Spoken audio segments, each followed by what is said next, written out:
Tiziano Vecellio fu un pittore che visse molto a lungo e durante tutto il percorso della sua vita seppe sempre rinnovare la propria maniera di dipingere, dominando la scena artistica veneziana del Cinquecento e influenzando anche tutta l'arte europea dei secoli successivi. L'opera sarebbe appartenuta alla collezione di Isabella d'Este, marchesa di Mantova, moglie di Francesco II Gonzaga e una delle donne più autorevoli del Rinascimento italiano.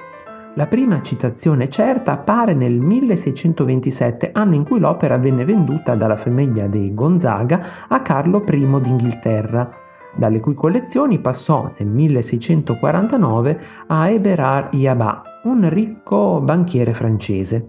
Quest'ultimo lo cedette alla collezione di Luigi XIV, re di Francia. L'attribuzione di questo dipinto ha spesso creato difficoltà e diviso la critica.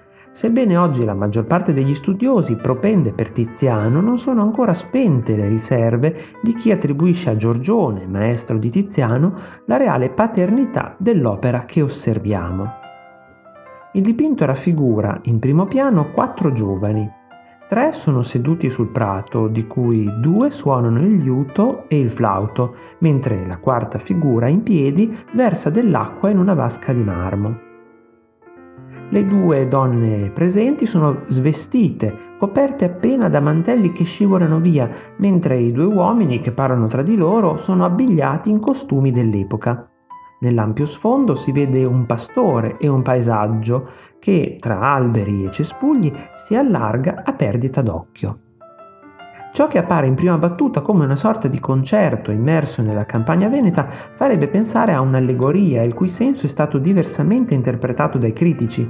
Alcuni pensano si tratti di un riferimento all'Arcadia, leggendaria regione greca popolata da pastori, ninfe e satiri, raccontata da Virgilio, poeta romano. Altri pensano si tratti di una riflessione su come l'uomo possa vivere in equilibrio con la natura. Altri ancora vi scorgono una metafora sull'unione tra ispirazione dell'artista e musica. Tiziano fu molto apprezzato dai pittori impressionisti sia per il suo senso della realtà che per la sua particolare tecnica di stesura veloce del colore. Con la sua capacità di generare le forme attraverso il colore, Tiziano influenzò in modo decisivo artisti come Edouard Manet.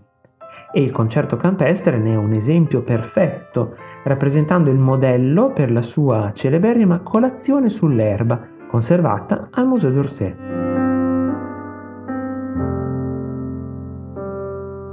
Se il video ti è piaciuto, metti un bel like, lasciami un commento, condividilo con i tuoi amici. Ricordati inoltre di iscriverti al canale e di cliccare sulla campanella per non perderti i nuovi video. Ciao!